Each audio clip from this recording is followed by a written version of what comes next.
Olá, meninos e meninas, tudo bem? Sejam bem-vindos a mais uma aula de gramática comigo, professora Isabel, tá bom? Na aula de hoje, nós vamos dar continuidade ao estudo dos termos da oração, aqueles que foram iniciados na aula passada, mas hoje vamos dar continuidade falando sobre termos integrantes da oração, beleza? Tá com dúvida, quer esclarecer? Vem comigo assistir nossa aula. Bem, na aula passada nós vimos que a oração ela possui termos, não é? E nós vimos que os termos da oração se dividem em termos essenciais, termos acessórios e termos integrantes. Tranquilo? Na aula passada nós falamos dos termos essenciais, que é o sujeito e o predicado, não foi? Hoje nós iremos falar sobre os termos integrantes, que são eles o objeto direto, o indireto, o complemento nominal, o agente da passiva, o predicativo do sujeito e o predicativo do objeto. Ou seja, nós vamos falar sobre esses 6 elementozinhos que estão agregados aos termos integrantes da oração. Vamos dar uma analisada no conceito. Primeiro, os termos integrantes da oração são aqueles que integram, principalmente, o sentido dos verbos e substantivos presentes na oração. Tranquilo? Eles completam os verbos e completam os nomes. Os principais termos integrantes da oração são os complementos verbais e o complemento nominal e o agente da passiva. Esses 3 aqui são os principais. Mas o predicativo do sujeito e o predicativo do objeto também entram na classificação dos termos integrantes. Porém, essa classificação ela não é unânime, ou seja, nem todos os gramáticos concordam com ela. Mas nós vamos aderir a ela, tá bom? Partindo do princípio de que termos integrantes são os complementos verbais, o complemento nominal, o agente da passiva, o predicativo do sujeito e o predicativo do objeto. Vamos começar falando sobre o complemento verbal. O complemento verbal, nós vamos falar do seu objeto direto, que ele é um complemento verbal, tá bom? E ele é o termo da oração que indica o elemento que sofre a ação verbal. É o termo da oração que indica o elemento que sofre a ação verbal. Tem uma ação que foi praticada por alguém e esse é o termo que sofreu a ação, ok? E esse termo ele é ligado ao verbo, completando seu sentido. Mas não é de qualquer verbo, é do verbo transitivo direto. Por que eu tenho que ressaltar isso? Porque o verbo transitivo direto, ele pede complemento sem preposição. O que eu quero dizer com isso? Eu quero dizer para você que o seguinte, o complemento se liga ao verbo sem o auxílio de preposição. O complemento se liga direitinho, tá bom? Sem preposição. É um complemento de forma direta, vamos dizer assim. Ok? Vamos analisar aqui os exemplos. Minha filha está lendo um livro no jardim. Onde está a ação verbal? É o ler, não é? Ou seja, o verbo é o verbo ler. Tranquilo para vocês aqui? No caso aqui, nós temos uma locução verbal, um tempo composto, está lendo. Esse aqui é o meu verbo, tá bom? E aí, esse verbo me traz o seguinte questionamento. Está lendo o quê? Não é? Então, pede um complemento. Esse complemento é o livro. Está lendo o quê? O livro. Observem que o livro é o termo que sofre ação verbal. Não é isso? Então, ele é o meu objeto direto. Tem mais um detalhezinho que eu tenho que chamar a atenção de vocês aqui. Que entre o complemento e o verbo não há preposição. Não é? Esse ozinho que está aqui antes do nome livro é artigo. Ele está acompanhando o livro porque é um substantivo masculino. Então, um artigo masculino. Tranquilo? Não é preposição. Eu amo do fundo do meu coração. Quem é a minha ação verbal aqui? Amar. Amar é verbo, não é, gente? E onde está o complemento? O complemento está aqui, ó. Esse ozinho é o pronome oblíquo. Por que, Isabel? Porque ao invés de dizermos assim, eu amo ele do fundo do coração, ou eu amo ela do fundo do coração, a gramática diz que a forma correta é nós falarmos eu amo, ou eu amo-a, de forma que a sonoridade não fique, digamos assim, não fique feio, não é? Não fique comprometida. Porque quando diz assim, eu amo ela, a sonoridade, a forma como é colocada as palavras, fica comprometido. E isso causa aquilo que na linguagem nós chamamos de cacofonia, tá bom? Então, para evitar essa cacofonia, o ideal, segundo a gramática, é o uso do pronome oblíquo, que é o-a, o-as, o li, o li e o lis, né? Assim, então eles funcionam como objeto direto, ok? Eles funcionam como objeto direto, eles estão substituindo aqui o pronome, no caso eu amo ele ou eu amo ela, não é, gente? Então, nos casos, ele faz essa substituiçãozinha aí. Tranquilo para vocês? Objeto direto.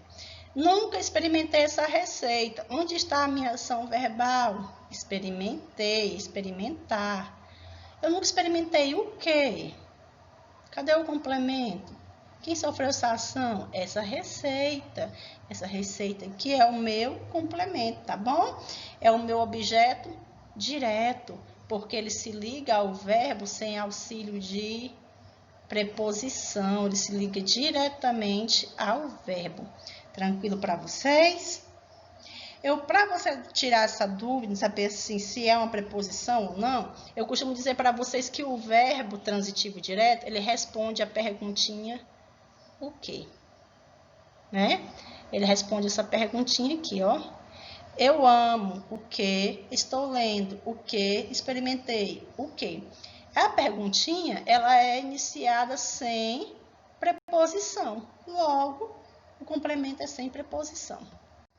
Já o objeto indireto, ele também é considerado um complemento verbal, não é isso? Ele é um termo preposicionado. E quando eu falo em termo preposicionado, eu estou dizendo que é um termo que tem preposição. E ele indica o elemento ao qual se destina a ação verbal. O complemento verbal, objeto indireto, completa o sentido do verbo transitivo indireto. O verbo transitivo indireto é aquele que pede um complemento iniciado por preposição. E esse complemento iniciado por preposição é o objeto indireto. Vamos aos exemplos? O filho não obedeceu ao pai. Cadê minha ação verbal? Obedeceu, né? Obedecer. Aí eu perguntinha, o filho não obedeceu. A quem? Olha a perguntinha, a quem? Essa perguntinha é iniciada pela preposição a. Então, ao pai é o meu complemento verbal iniciado por preposição. É o meu objeto indireto. Tá bom para vocês aí? Mas, Isabel, por que esse a aí é preposição? Simples. Esse a, ele é exigido pelo verbo obedecer. Quem obedece, obedece a alguém. Obedece a alguma coisa. Então, o verbo obedecer pede a preposição a. E aí, no caso, a minha preposição a uniu-se ao artigo masculino aqui, ó, e formou a contração ao, que é uma preposição. Neste momento, eu preciso de sua ajuda. Cadê a minha ação verbal? Precisar, não é? Quem precisa, precisa de alguma coisa. E aí eu pergunto para você, preciso de quê? De sua ajuda. De sua ajuda é o meu complemento, não é? É o meu objeto indireto. Por quê? Porque é iniciado pela preposição de. Deixa eu pegar aqui uma canetinha. Pela preposição de. Porque quem precisa, precisa de. O verbo precisar, ele sempre exige o uso da preposição de. Então, o complemento é sempre iniciado por ela. É um complemento preposicionado, é o objeto indireto. E o verbo é verbo transitivo indireto. Você vai fugir de mim? Cadê a minha ação verbal? Fugir. Você vai fugir de quê? De quem? Não é? No caso aqui, de mim. de mim é o meu complemento verbal. É o meu objeto indireto iniciado, é o meu objeto indireto, que é o meu complemento iniciado por preposição. Tranquilo para vocês? Onde está a preposição aqui, ó? O de. Porque quem foge, foge de algo, foge de alguém. E o complemento nominal? Complemento nominal, gente, é o termo preposicionado. Se é preposicionado é porque é iniciado por preposição, que completa o sentido de um nome, como um substantivo, um adjetivo ou um advérbio. Quando nós falamos em nome, estou falando do adjetivo, do substantivo, do advérbio. Existem diversos nomes que têm um significado incompleto, sem esse complemento, como, por exemplo, alheio a, cheio de, descontente com, perito em, devoção por. Esses nomes, ó, alheio, cheio, descontente, perito, devoção, são palavrinhas que precisam de algo para completar o seu sentido. Aí aquilo que completa o sentido deles é o complemento nominal. Vamos ver um exemplo? Minha vizinha está cheia de dores. Como está minha vizinha? Cheia. Cheia aqui é o meu adjetivo. Está caracterizando a minha vizinha, tá, gente? Como é que está a minha vizinha? Qual estado da minha vizinha se encontra? Cheia. Cheia de quê? De dores. Dores vai ser o meu complemento nominal. De dores, complemento nominal. Está completando o sentido do adjetivo cheia. E é iniciado por preposição. Tranquilo? Ainda não estou pronta para o teste. Ainda não estou pronta. Olha aqui, ó, mais um adjetivo. Ainda não estou pronta. Ainda não estou como? Pronta. É uma qualidade, é um estado, é uma característica de como me encontro. É um adjetivo. Ainda não estou pronta para o quê? Para o teste. É o meu complemento nominal. Ok? Por que complemento nominal? Porque está completando o sentido do adjetivo pronta. Minha avó tem muita devoção por Deus. Minha avó tem muita devoção por Deus. Minha avó tem muita devoção. Por quem? Devoção é o meu substantivo.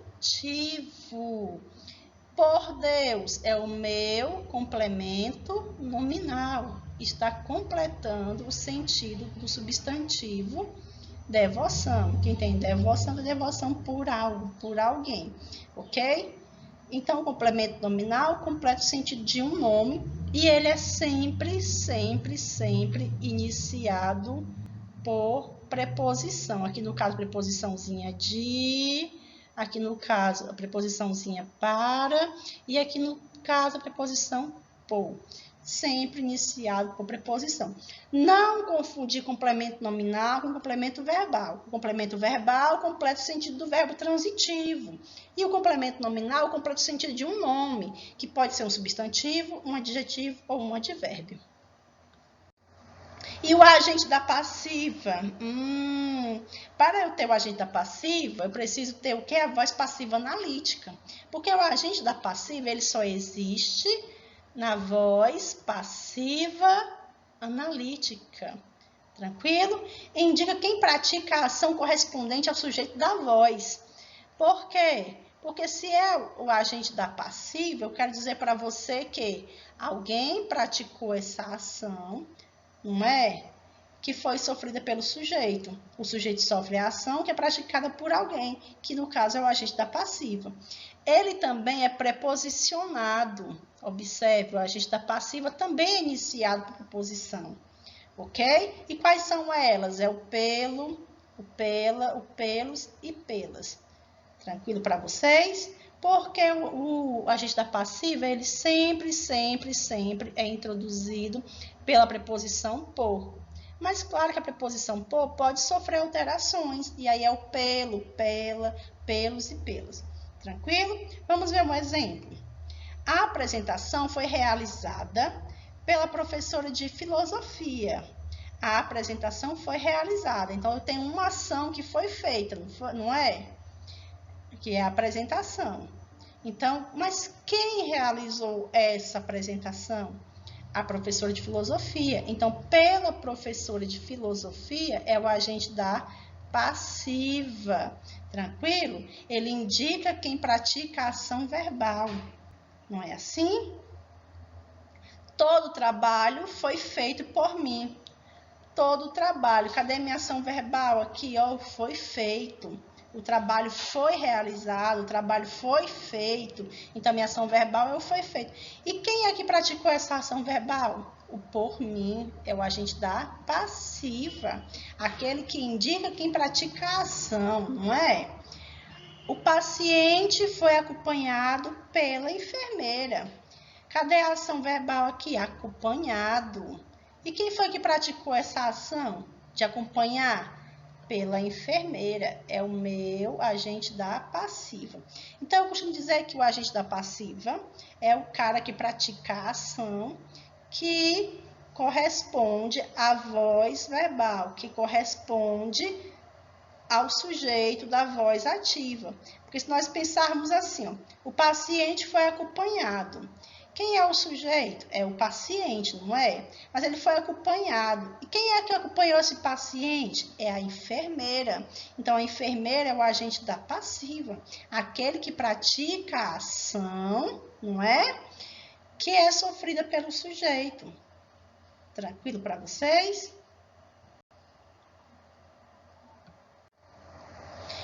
Vamos tratar agora do predicativo do sujeito.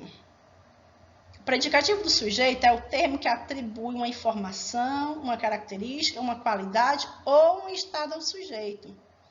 Os verbos que ligam o predicativo do sujeito são os verbos de ligação.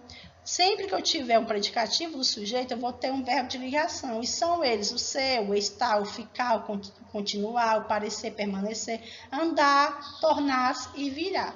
Esses verbos são classificados como verbo de ligação. Tá bom? Então, observe, os garotos permaneceram calados. Por que nós dizemos que são verbos de ligação aqui, ó, permanecer? Porque é um verbo que indica apenas o estado em que se encontra o sujeito. Quem é o sujeito dessa oração? É os garotos. Em que estado eles se encontram? Calados. Então, permanecer é um verbo de ligação. Permaneceram, verbo de ligação. Mas este verbo de ligação, ele vai fazer o quê? Ele vai dar início ao meu... Deixa eu só arrumar aqui para vocês rapidinho. Verbo de ligação. Recapitulando aqui, permanecer o verbo de ligação. E o que ele faz? Esse verbo de ligação, ele vai fazer a ligação entre o sujeito e o predicativo do sujeito. Os garotos permaneceram calados. Quem é o sujeito? Os garotos. Calados, eu vou chamar de predicativo do sujeito. Por quê? Porque é um estado em que se encontram os garotos. No caso, é calados. Então, predicativo do sujeito é o termo que atribui informação, característica, qualidade ou estado ao sujeito. E o predicativo do objeto? É um termo que modifica o objeto direto ou indireto, atribuindo-lhes características. Ou seja, é o termo da oração que vai se referir ao objeto direto ou indireto. Por exemplo, o juiz julgou o réu inocente. Vamos fazer análise sintática. O juiz julgou o réu inocente. Quem é o verbo? Julgou, não é? Quem julgou? O juiz. É o sujeito. Tranquilo para vocês? O juiz é o sujeito da minha oração. O julgou é verbo. Julgou o quê? Julgou o réu. O réu vai ser o quê? O meu complemento verbal. É o meu objeto direto. Mas o juiz julgou esse réu como? Julgou ele inocente. Então, inocente se refere a quem? Se refere ao réu. Portanto, é o meu predicativo do objeto. Porque réu não é objeto direto? Então, inocente está atribuindo uma característica a esse réu. Tranquilo? Todos o chamavam de preguiçoso, não é? Cadê o verbo? Ação verbal. chamavam. Todos o chamavam de preguiçoso. Cadê o complemento verbal, Isabel? Tá bem aqui, ó, gente. Esse ozinho aqui é o meu complemento verbal. Lembra do pronome oblíquo? Aquele que substitui o ele ou ela? Todos chamavam ele de preguiçoso. Todos chamavam ela de preguiçosa. A gramática diz que nesses casos a gente tem que fazer essa troca do pronome pessoal pelo pronome oblíquo, para acabar com a cacofonia. Então, todos os chamavam de preguiçosos. Esse ozinho aqui é o meu objeto direto. Vou marcar aqui para vocês. Objeto direto. Vamos escrever com essas canetinhas, eu tenho dificuldade. Vou apagar de novo. E vou fazer bonitinho, né? Para ficar uma coisa bem arrumadinha aqui para nós. Esse ozinho aqui é o meu objeto direto, não é isso? Tranquilo. Então, todos o chamavam. O chamavam como? De preguiçoso. Esse de preguiçoso se refere a esse ozinho aqui. Então, é o meu predicativo do objeto, porque está trazendo uma característica ao meu objeto, não é? Porque eu posso dizer assim, todos é o sujeito, chamavam é o verbo, ele de preguiçoso. Então, esse ele aí, ó, é o meu objeto direto. Mas para mim não usar esse ele, porque segundo a regra de gramática é errado, é cacofônico, então nós temos que usar o pronome oblíquo o. Se fosse ela, seria o pronome oblíquo a. Tranquilo para vocês? Então, o predicativo do objeto, ele traz uma característica, ele traz a quem? Para o objeto direto ou o objeto indireto. Bem, meninos, nós estudamos hoje os termos integrantes da oração, que foi o objeto direto, o objeto indireto, o complemento nominal, o agente da passiva, o predicativo do sujeito e o predicativo do objeto. Eu espero que vocês tenham gostado. E no caso de dúvida, entre em contato comigo na nossa sala de WhatsApp, tá bom? Eu estou sempre prontinha para ajudá-los. Até mais, obrigada pela atenção de vocês, um beijo e até a próxima aula.